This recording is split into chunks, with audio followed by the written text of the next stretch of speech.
So unless you've been living under a rock for the last 24 hours, which, no shame on anyone that does live under rocks, you will have seen that in the UK, there was a musical artist that performed at Britain's biggest music festival called Glastonbury. And as you can see, many Palestinian flags are being waved, and it's known to be very left-leaning, to be very ultra quote-unquote progressive, even though I don't know what there is that's progressive about the anti-Israel cause. But there was an act that was saying some vile anti-Semitic chants, death to the IDF, that was cheered by some members of the crowd. And you also had the BBC that was broadcasting it. Now, it was albeit live, but they kept the broadcast going. Have a watch of the clip. Free, free! Free, free! Free, free! Alright, but have you heard this one though? Death, death to the IDF! Death, death to the IDF! Death, death to the IDF! Death, death to the IDF!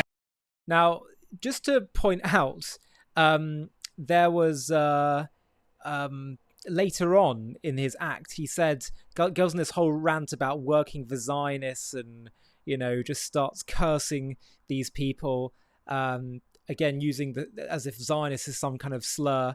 His name is Bob Villain, and no, it's not Bob Dylan, Bob Villain.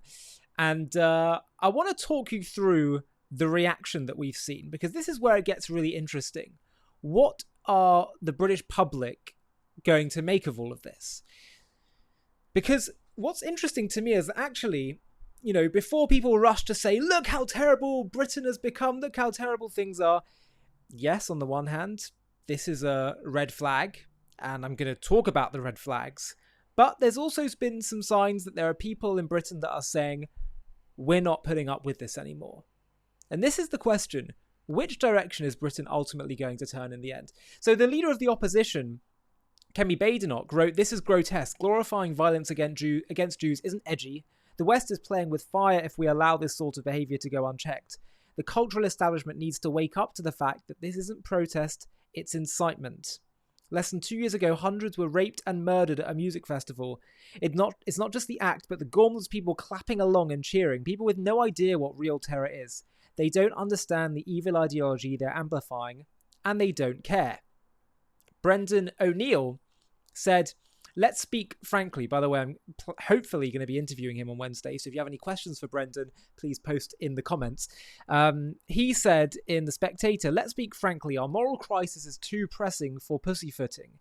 Death to the IDF means death of the Jews. Firstly, because the soldiers of the IDF are predominantly Jewish, but more importantly, because this is the force tasked with defending the Jewish homeland from the armies of anti-Semites that surround it.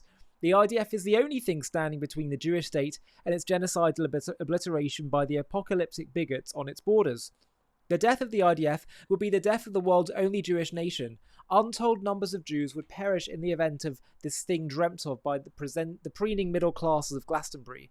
We didn't think of that, what some will say today, as the hangover lifts and shame intrudes into the sick joy they derive from praying for the death of other human beings. Well, to borrow a slogan beloved of your people, educate yourselves."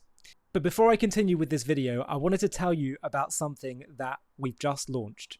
I set up JTV 9 years ago. I can't believe it's been that long, but it's been an absolute labour of love. This is a project of mine that I feel in many ways is my life mission, which is to make Jewish ideas, Judaism, the Jewish people, Jewish wisdom, bring it to life to the world for Jews and non-Jews, to make it accessible, inspiring, relatable, and meaningful. And certainly since October 7th, 2023, the need for it has escalated massively. And I really couldn't have imagined we'd be in a position now where I'd have over 300,000 subscribers and counting, and millions of views each month. But we've done it with you, with your help. This is the channel that you're building. This is because of what you've done to help us get to this stage. And we've now taken JTV to the next level, and I really hope you can join me on this next stage of the journey. And rather than me doing all the talking, let me just show you what JTV Plus is all about. Have a watch. I'm so excited to share with you something that I've been working on for a while. We've just taken JTV content to the next level. Introducing JTV Plus, a new platform streaming exclusive content created and handpicked by me. Get ready for jaw-dropping documentaries, exclusive interviews, insider access, and so much more. JTV Plus brings you captivating stories that will shock and inspire you. Stories that, honestly, I'm discovering for the first time too. From Israel to Jewish history to Judaism, it's all there. In exclusive interviews, you'll hear guests open up about things they've never shared publicly before. Plus, I'll take you behind the scenes where I get a lot more personal with you. By joining JTV Plus, you're not just joining an exclusive community, you're partnering with me to help JTV reach new heights. Just search j-tv.plus and join our exclusive community today. There's a link in the video description. I'll see you there. So that's it, j-tv.plus. Please do check it out when you have a chance. You really will be partnering with me as well and helping us to take JTV to the next level. It's not just going to be great content, which it will be, but it's also enabling us to put ourselves on a firm footing and take this channel to the next level. And now back to our discussion. So that was Brendan O'Neill. And then there's Dave Rich. And Dave Rich is a writer on anti-Semitism, and he is someone who very much does not, write in strongly political, partisan ways. And I want to read to you some of what he said, because I think he also gets to the heart of what we've seen here. So Dave said 378 people were murdered at Nova Music Festival on 7th of October. They just wanted to dance, let loose and party as young people all over the world do at music festivals. They were murdered by Hamas in cold blood, in a murderous frenzy, filmed by Hamas themselves as they did it. Some were raped, others tortured, others still kidnapped and taken as hostage back to Gaza, where some still suffer unimaginable atrocities in their underground dungeons. Today, tens of thousands of their festival-going counterparts at Glastonbury, led from stage by Bob Vylan, chanted "Death, death to the IDF." They too were just young people at a music festival, and the ease with which they went along with the call for Israelis to be killed reveals a deep sickness at the heart of our culture. Something broke at Glastonbury today. I can't remember any other single occasion when a crowd of that size chanted for anyone to be killed. It's the kind of mass hatred that belongs at a blood and honour neo-Nazi gig, not at Britain's biggest music festival, broadcast live on the BBC. In fact, I saw a very funny tweet of someone saying Glastonbury 2025, and it was a picture of a Nazi Nuremberg rally. This is the racism that is not just allowed but actively celebrated in progressive circles. This is a music industry that did virtually nothing in response to the Nova Festival massacre. That was the worst terror attack on a concert in living memory, far eclipsing the numbers killed in similar horrors, the 90 victims at the Bataclan Theatre in Paris in 2015, the 60 people shot dead at a music festival in Vegas in 2017, 22 murdered in the bombing of an Ariana Grande concert at the Manchester Arena in 2017. But whereas stars from around the world came together for a charity concert with Ariana Grande to support the victims of the atrocity, instead, when it comes to the Israelis, we get kneecap leading their fans in the chant of Up Hamas, the very people who slaughtered all those young festival goers on October 7th. Is it anti-Semitic to chant death, death to the IDF? Or is it only anti-Israeli when you're calling for people to be killed? Such semantics tend to feel rather irrelevant. By the way, if something is anti-Israeli, that's also racism. If you say I'm against the Israeli government doing this, that, the other, that's a different story. Even though, by the way, I have to say, when you get these commentators saying, look, it's anti-Semitic to say from the river to the sea, Palestine will be free. It's anti-Semitic to go against the whole IDF. But to say, I hate I think it's outrageous what Israel's doing in Gaza. Some people are like, yeah, that's fair enough. Of course you can criticize that. I sometimes wonder, though, because what Israel's doing is showing such military precision, despite what they will tell you in going after Hamas. They've been getting tens of thousands of Hamas fighters. So yes, that non-combatants are going to die as well. And it's been at the cost, at the expense of hundreds of Jewish Israeli lives, soldiers that have been going in there, to be as precise as possible. Yes, a lot of Gaza has been destroyed because they're fighting among an enemy that's hidden underground embedded among civilians, but 70% of the population haven't been destroyed, whereas maybe 60-70% of the infrastructure has, which proves they're not trying to do a genocide. They're trying to limit casualties. And you're critical of that? You're critical when they still have their people hostage? That kind of armchair criticism, I actually have a bit of resentment towards. And I you know, I'm not going to put it in the same category as being anti-Israel's existence, but frankly, I think you're going down that same kind of slope. It leaves with us the clarifying virtue of knowing where we stand. Now we know that it's okay for Israelis to be killed and a Glastonbury crowd will chant along.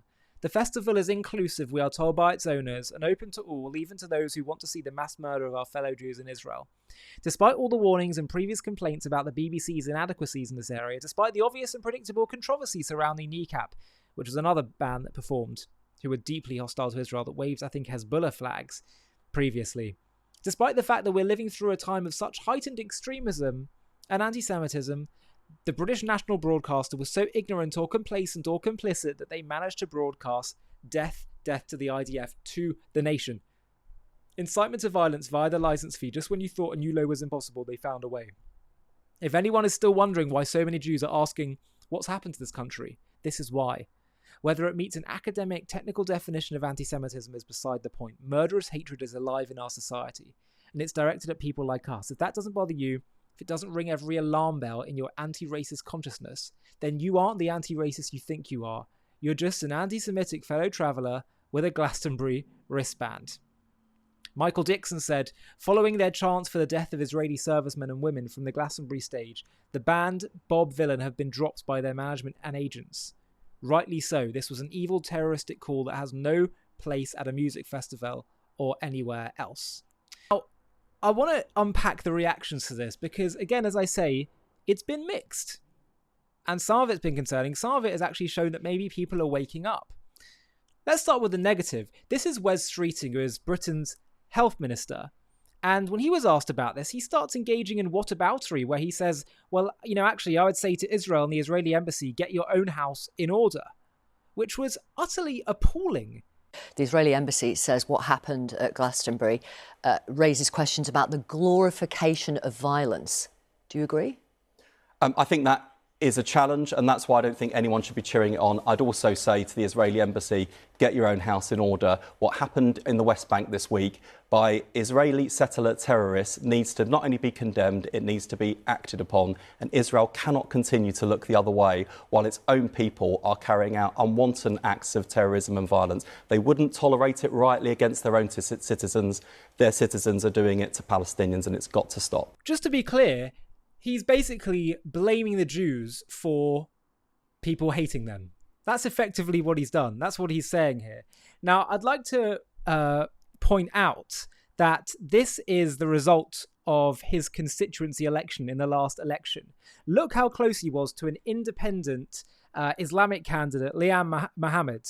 Okay, a few votes away. So clearly, in his case, this is clear pandering to an anti-Israel, anti-Semitic base that he feels he needs to appease. But let's look at other reactions now. Because, for example, we have Marco Rubio, the Secretary of State, who has responded to this, revoking Bob Villain's visa before his upcoming US tour, saying, quote, the US will not issue visas to foreigners who support terrorists, a spokesperson said.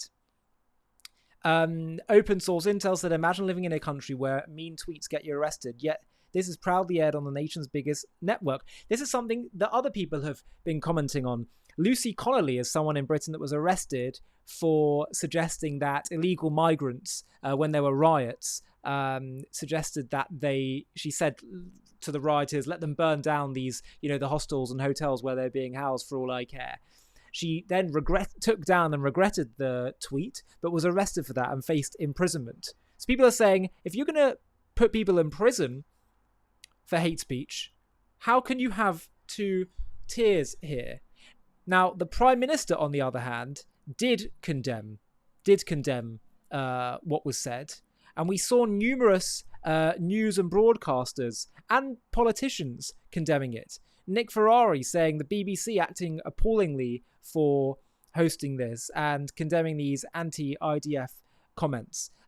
We saw leaders of other political parties, the Reform Party, the Conservative Party, and yes, many members of, well, some members of the Labour Party, at least the Prime Minister, saying this is completely unacceptable. And I'm not, by the way, a defender of the Prime Minister, but at least he feels the political need to have to condemn this rather than go along with it or, you know, engage in whataboutery about it.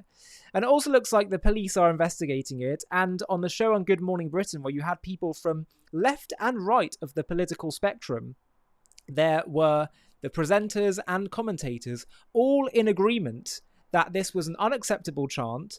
And also, additionally, they said that it's not just an unacceptable chant, but so is From the River to the Sea, Palestine will be free, unacceptable.